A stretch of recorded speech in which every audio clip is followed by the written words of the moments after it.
Assalamualaikum warahmatullahi wabarakatuh. Sebuah video lama yang menunjukkan ceramah dari Kiai Agus Sunyoto.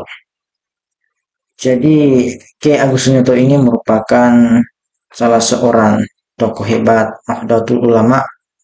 Dia ini dulu pernah membuat sebuah karya yang saya rasa cukup fenomenal, di mana karyanya itu berjudul Atlas Wali Songo yang mengangkat kisah Wali Songo sebagai fakta sejarah, sebagai bentuk perlawanan kepada kelompok-kelompok yang berusaha menghilangkan sejarah dari para wali-wali Songo ini. Jadi di video ini Kiai Haji Agus Sunyoto atau almarhum Kiai Haji Agus Sunyoto ini membahas mengenai sejarah dari imigran Yaman yang arogan dan yang saat ini berusaha mengklaim sana sini persoalan sejarah kita. Nah, untuk lebih lengkapnya mari kita simak video dari Kiai Agus Sunyoto saat dia masih hidup.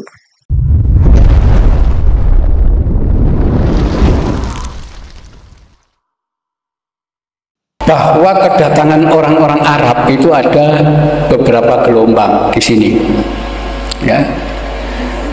Jadi pertama yang belakangan yang pakai gelar Sayyid, ya, itu masuk ke wilayah Nusantara, termasuk di Jawa tahun 1790-an. Ya, kenapa? Karena di negeri Arab sedang terjadi pergolakan kaum Wahabi, ya. Jadi kaum Wahabi tahun 1790 itu menyerang Karbala, ya, karena dianggap sesat orang-orang di Karbala karena apa? Mengkultuskan kuburan Imam Husain yang mati di Karbala. Di situ golongan Wahabi ini, semua orang yang ziarah ke makam sekitar itu dan penduduk yang tinggal di wilayah Karbala dikumpulkan dan disembelih. 6.000 orang mati. Setelah itu bergerak lagi, ya, ke wilayah Hijaz, ya, itu masuk, termasuk Mekah, itu jamaah haji juga dibantai di sana. Orang-orang yang mengaku keturunan Nabi, para sayyid, para syarif, diburu-buru untuk dibunuh. Disitulah mereka melarikan diri. Sebagian lari ke Jawa, ya, dengan naik kapalnya Belanda, ya, lari. Nah, sebagian di antara para sayyid dari Hijaz, dari wilayah sekitar Mekah, ya, Jeddah, ya, kemudian sampai wilayah Madinah, itu namanya wilayah Hijaz. Itu sebagian masuk ke daerah Surakarta, ya. Mereka itulah kemungkinan kemudian oleh Sultan Hamengkubuwono II ditampung, ditolong, ya, dikasih tanah untuk tinggal di situ dan kawin dengan perempuan pribumi, ya. Wilayah tanah untuk para sayyid inilah, ya, yang di daerah Jogja sekarang dikenal dengan nama Kampung Sayyidan, ya, itu sampai sekarang namanya Kampung Sayyidan. Para sayyid inilah yang nanti ikut perang mendukung pemberontakan Sultan Hamengkubuwono II. Ya, Sultan Hamengkubuwono II ini kakeknya Pangeran Diponegoro. Ya. Beliau kalah, ditangkap, dibuang ke Penang, ya, dan kemudian pengikut-pengikutnya melarikan diri, termasuk sebagian para sayyid melarikan diri. Ya. Itulah tahun 1810, ya, ya mungkin saja Sayyid Husain ini dari kelompok itu yang awal-awal itu. Nanti ketika Pangeran Diponegoro mengangkat senjata tahun 1825, ya, itu hampir semua para Sayyid yang tinggal di Kampung Sayyidan ikut ngangkat senjata. Ya. Itu sebabnya ketika Pangeran Diponegoro kalah dan ditangkap, ya, tahun 1830, para Sayyid ini dengan pengikut Pangeran Diponegoro tidak mau nyerah. Mereka melarikan diri semua, nyebar ke berbagai tempat. Ya. Itulah kita temukan banyak makam-makam para Sayyid ini di berbagai wilayah. Ya. Itu cirinya para Sayyid yang berasal dari wilayah Hijaz. Ya, Hijaz itu di daerah Mekah Madinah sana. Nanti baru tahun 1832, 2 tahun setelah Perang Diponegoro, itu didatangkan para Habib dari Yaman. Ya, itu belakangan, gak melok perang. Ya.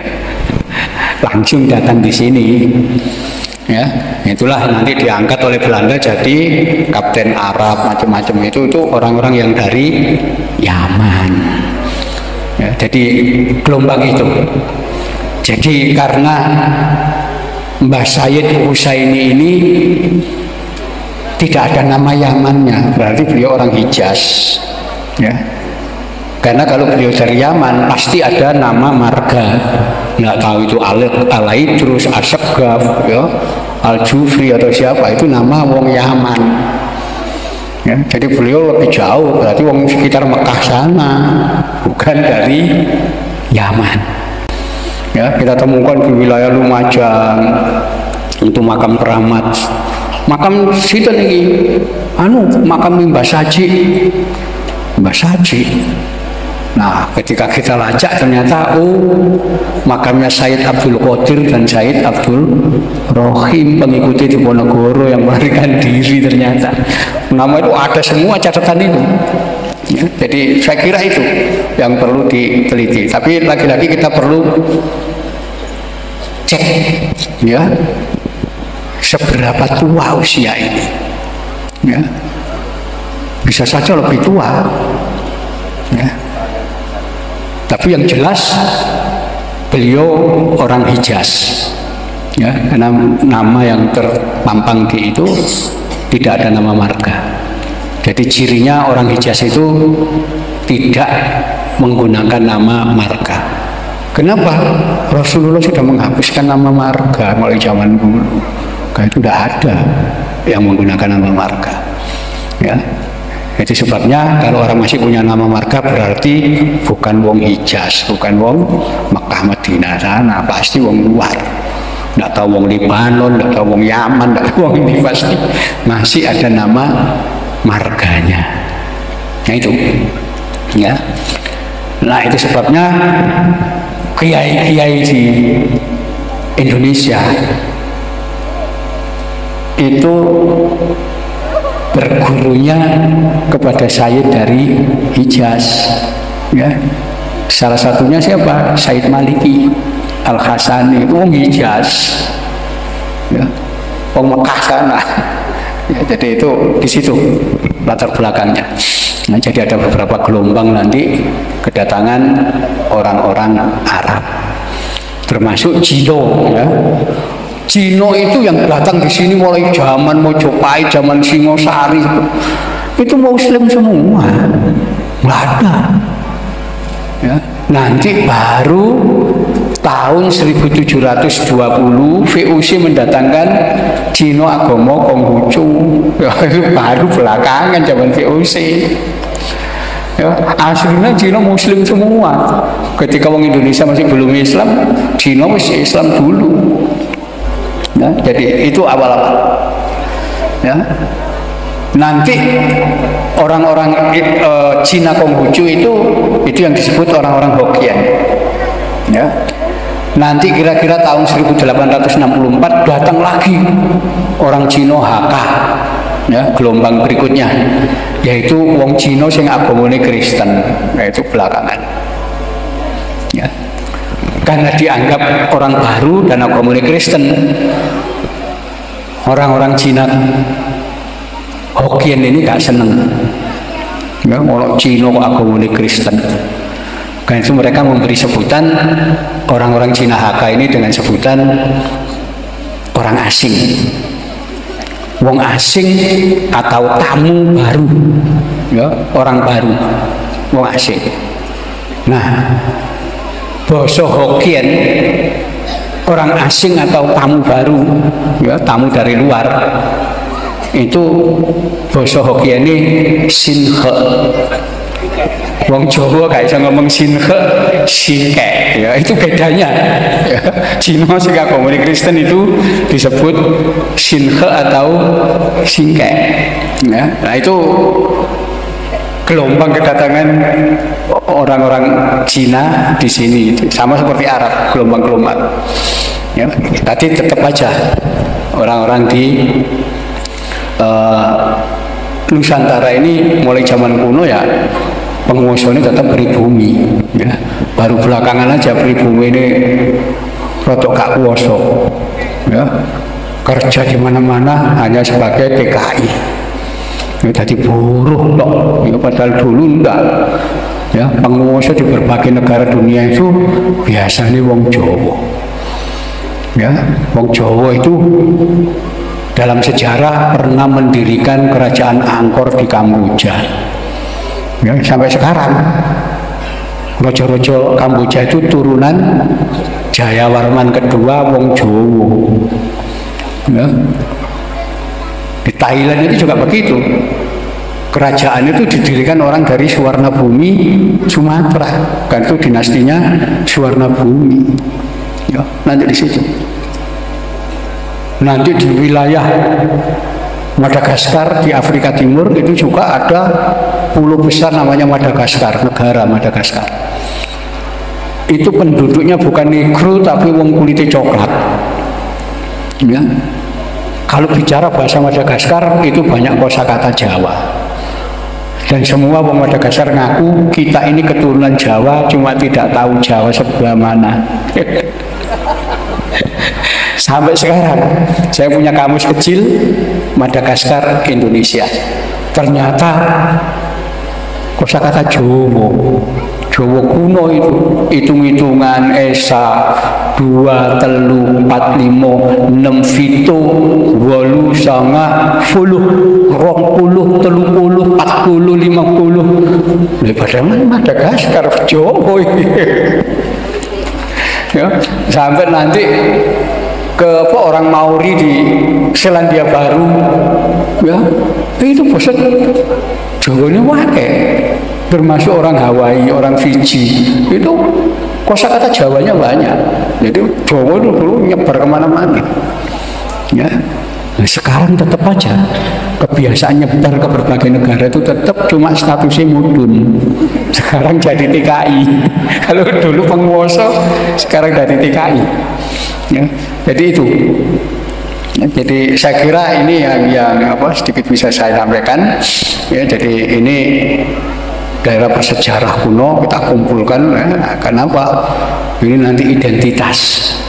Ke depan itu hanya bangsa yang memiliki identitas yang mampu bertahan. Kenapa? Program global, deglobalisasi, itu semua identitas lokal dihilangi, dihabisi. Kenapa? Yang namanya globalisasi itu global. Ya. Karena itu lokal-lokal selamatan itu harus dihapus. Kenapa? Itu lokal. Tahlilan lokal, ya, itu harus dihabisi. Karena itu kalau ada golongan agama yang mengharamkan selamatan, ya, menganggap tahlilan bid'ah, ziarah kubur musyrik, itu pasti oleh bayaran tokoh globalisasi. Kenapa? Supaya kita tidak punya identitas. Memang programnya begitu. Kenapa wong iki kok kuat yo? padahal nganggur kabeh, bayaran mereka. Ini program global. Ya. Itu sebabnya NU sampai bikin program Islam Nusantara. Itu sebetulnya megang tradisi untuk sampai hilang. Kenapa? Begitu kita hilang, bangsa Indonesia terhapus dari muka bumi. Kenapa? Yang memang program globalisasi begitu. Ya, masyarakat tidak boleh punya identitas. Ya, karena itu saya alhamdulillah ini ya ada desa berusaha mencari jati diri identitas. Ya. Kenapa? Oh, itu tradisi kita harus kita pegang. Karena kalau enggak habis. Ya.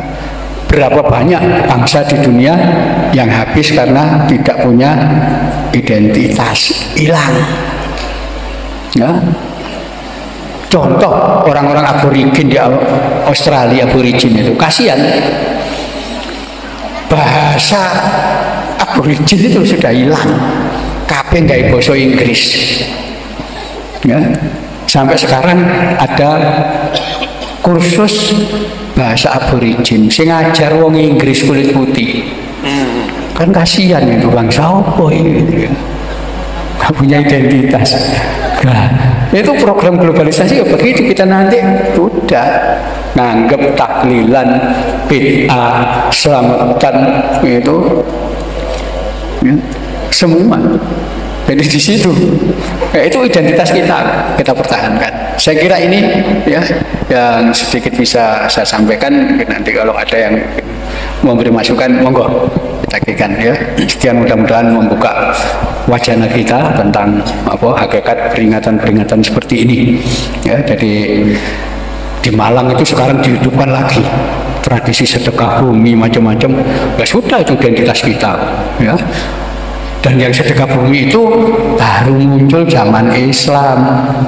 Jangan keliru, upacara ruatan itu zaman Islam, zaman Hindu gak ada ya.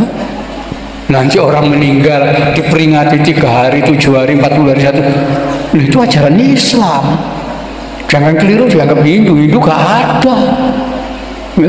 Itu semua ajaran Islam yang disampaikan oleh Wali Songo ya, ada semua ya. Saya kira ini yang perlu kita pahami nanti, bagaimana pentingnya kita menguatkan identitas tradisi kita kalau kita bangsa yang Jadi bisa kita saksikan tadi bagaimana videonya.